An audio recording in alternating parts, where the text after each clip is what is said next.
Who holds the authority over taste? Is it girls with healthy follower counts and glass skin rituals? Is it the girl in her $98 matching pajama set telling us the things she finds chic? Once upon a time, editors, critics, artists alike would leave breadcrumbs on the proverbial forest path, and we would pick up the ones we deemed edible. Now that content runs in 2x speed, especially in places like Instagram and TikTok, where the short form content can be sped up by holding your finger down on a side of a screen, everything is really optimized for sharing, and algorithms are acting as the new arbiters of taste, feeding us directly through the bars of our cages until we're fattened up enough to eat. The question does linger, though. Is it possible to escape from our cages of what our feeds deem worthy of capital, both in our shrinking closet spaces and wallets? All the money in the world could not buy you a sense of style, but under algorithmic gatekeeping, discernment is becoming a dying art. I have to stand on the fact that good taste is a cultivated practice, because without that sentiment, I fear I will be lost at sea. The sexiest people on earth were enthusiasts about something. We have Jagger, Martha Stewart, Peretti, Wintour, Newman, Bourdain, etc., etc., etc. These people had hours upon hours of exposure to the things that they loved, and that shaped how they purchased items and wore them. Their iconic individual tastes were developed through exposure to art, practice, and cultural experimentation. For example, Mick Jagger's personal style didn't really start right at the beginning of the Stones. It was more of the early days that shaped that look. In an interview for the Rolling Stone, he laments, "In the beginning, we just wore what we had, and we didn't have anything, so we wore our student-y clothes on stage. As the places got bigger, I was aware you had to make more of a statement. There weren't people telling you what to do. You had to do it yourself." What Mick Jagger is saying here is that before there was anyone on the staff, he had to do it himself. However, in honor of this topic, we're talking about everyday individual people here. People who might not ever have a personal stylist, even if they wanted one. In the present day, our tastes are becoming increasingly shaped by platforms that decide for us, that show us things it thinks we might want to see. And they're repeating that over and over again so that nothing can be reiterated or revamped or restyled. It's essentially flattening everything we're seeing into a one-dimensional core. Could you imagine Mick Jagger buying something on TikTok Shop? Don't answer that. If you're Mick Jagger, chime in. What are you buying on the TikTok Shop? If yes, link it for me. Inquiring minds would like to know. For decades, this kind of cultural experimentation was paired with what W. David Marks called cultural arbitrage, which is the ability to recognize something rare, pluck it from one context, and introduce it into another. It's how the Beatles crafted their sound by bringing records over from the United States into Liverpool so that they could borrow from Motown singers famously borrowed from. It's how Vivienne Westwood brought the punk scene into high fashion. Anytime you're taking something from one context and moving it to another in order to benefit from it in some way, cultural arbitrage. But in the pre-internet world, that kind of discernment was rare and a really good skill to have. But in that older economy of culture, pre-internet, that kind of skill, that kind of discernment was incredibly rare and valuable. Sharing rare, obscure knowledge almost becomes its own kind of currency. When you become fluent in a language of the punk scene and you're able to translate that over into high fashion, you speak a different language, essentially. But now, discerning rare signals isn't something people do for the love of tastemaking or creating anymore. Actually, on the contrary, anthropologists like Pierre Bardot call this careful cultivation of the social class. Bardot talks about taste as the creation of social hierarchies, and he argues that taste legitimizes and reinforces those social classes. That means that people in a more powerful place are legitimizing and setting the standard for what is considered good taste, and everyone else is just being measured against those standards. Even if you have an ounce of desire to belong, and you do for safety's sake, taste would function as a way of marking distinction between groups. Really loving that tomato-scented candle, the if you know ugly shoes, moving to New York and after a few months you buy a pair of tabbies, or something more nefarious like the rise of seed oil haters. All of these distinctions are markers that create codes that tell other people you are like them.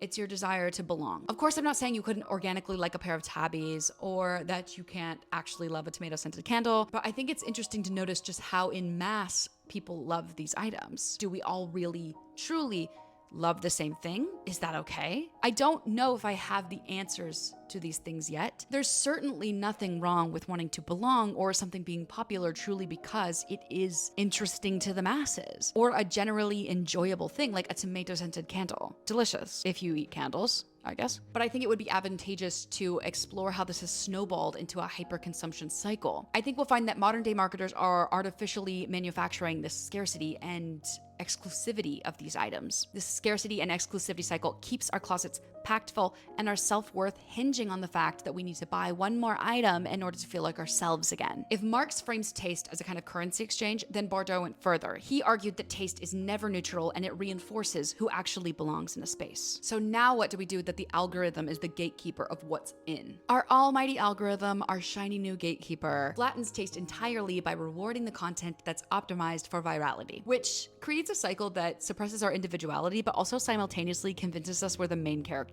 You can't really see the danger of eating the gingerbread house when you're overwhelmed by starvation anxiety. When you're starving for something real, watching a fast fashion haul might fill the void for a moment. In the original Hansel and Gretel, starvation anxiety strikes the children so harshly that they can only really think of food as the solution to their predicament. I bring up Hansel and Gretel almost unnecessarily, but I think the metaphor of the starvation anxiety in that tale really encapsulates what we're all going through on social media right now. The sentiment of the story is that the kids are starving. That's why the parents send them away in the first place.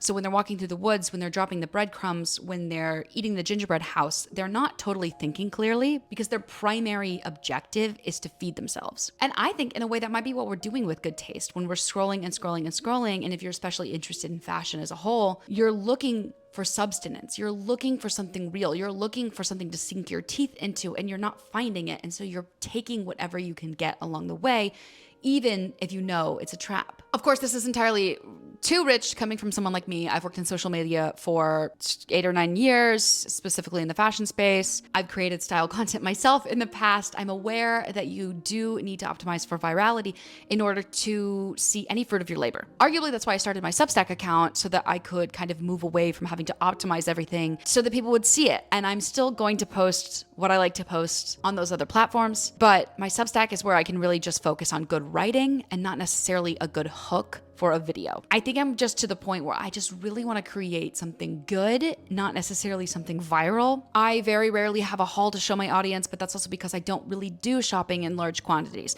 Not only would that be fiscally irresponsible, but also I kind of have to buy a piece and love on it for a while before I can decide maybe what might go with it or what I might need additionally. But I do think buying and then showing hauls somehow cheapens the experience of bringing something home to be loved. If you went to the hospital to have a baby and you brought home this charming, lotion scented, like hiccuping infant, you'd be so happy, you'd be delighted.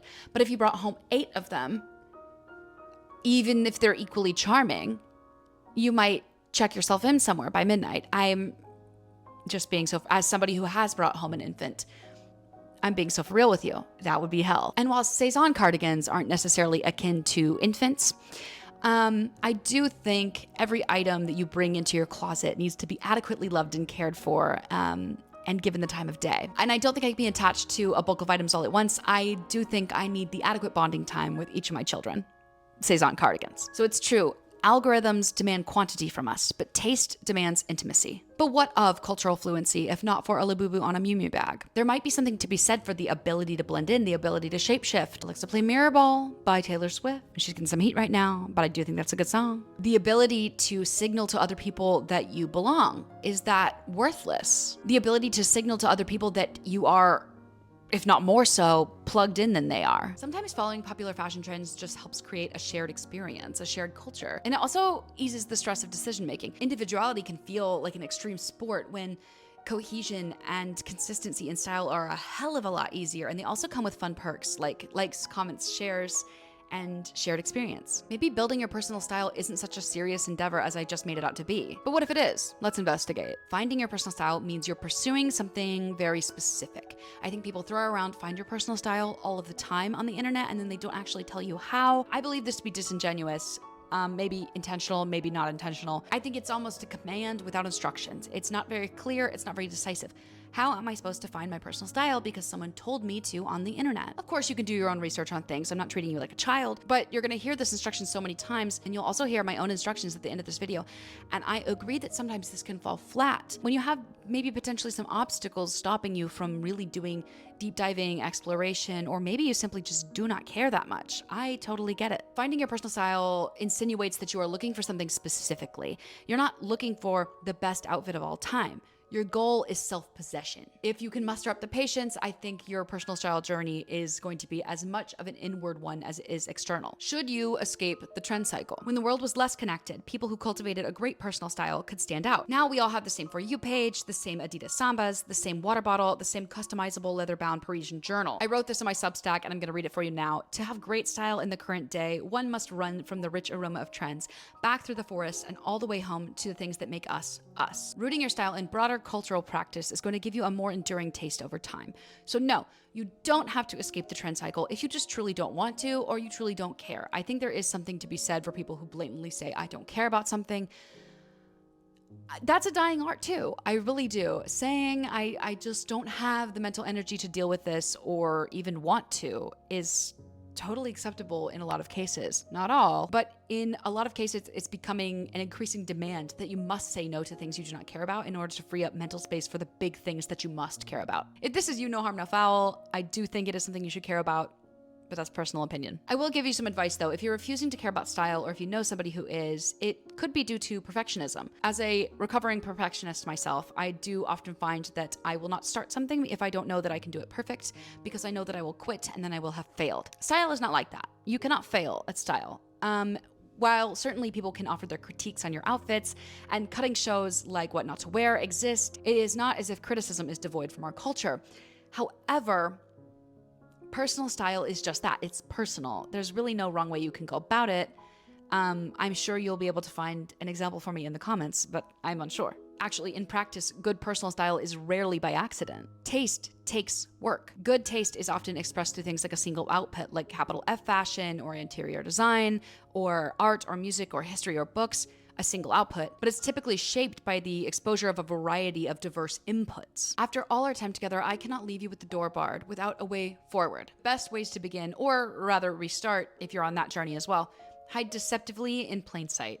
You might have already figured out what I'm going to say as the answer to this question. Let's answer once and for all how to have good personal style. Go outside. Go outside.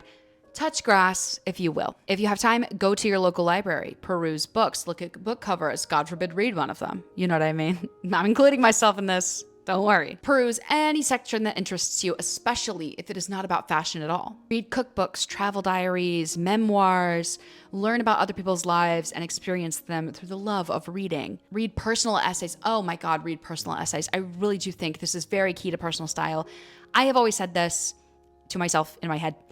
One of the first personal essayists I ever read as a teenager was Sloane Crosley. She is so good. I really would implore you to read her personal essays. She is great. Go out and notice utility and function. Go to the art museum and look at the textures of the paint, the colors of the paint, the frames even, how they've designed the building, architecture, etc.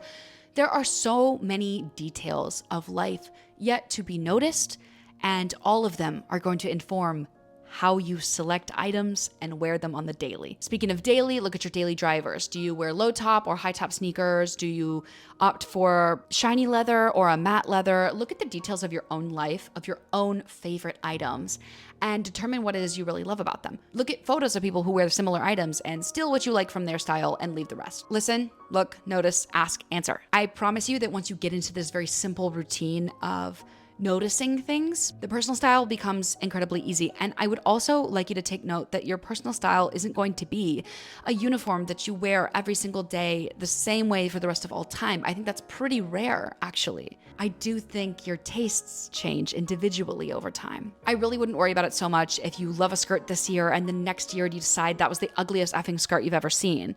It's for this reason that I almost never throw away a piece of clothing, and that's for a different video. I often find that I'm able to rewear things I had once discarded in terms of aesthetic, styled a different way, and maybe somebody else inspired me and I decided to try it out and I love it. This kind of saves me from having to buy a trend if I want to try it out, rather than just using what I already own.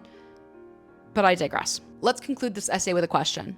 Another one. Is the concept of personal style simply a catalyst for narrating who we are to others, or is it actually about the internal necessity to feel aligned with oneself? If the algorithm forces us into a repetitive sameness, your personal style may be one of the few means of resistance. A word to the wise. Spend every penny you want at Loewe, but a puzzle bag does not a personality make. Only by running back on the forest path from whence you came can you narrowly escape the cannibalistic nature of the trend cycle. That is it for today. If you stuck it out the whole way through, thank you so much, you champ. I also post all of these essays on my Substack, Gatekept. Gatekept is my baby, and it's special because it's a Substack that comes with a syllabus. I'm somebody who loves to be in a class, and I thought a lot of you would too. And so this essay series comes with a weekly syllabus that tells you what to read that week, some sources I'm going to be using from the essay, and then also some extra credit work if you want to do a little self-exploration yourself. Check it out. I will link it wherever it needs to go on whatever platform I'm posting this on, and I will see you guys in the next one.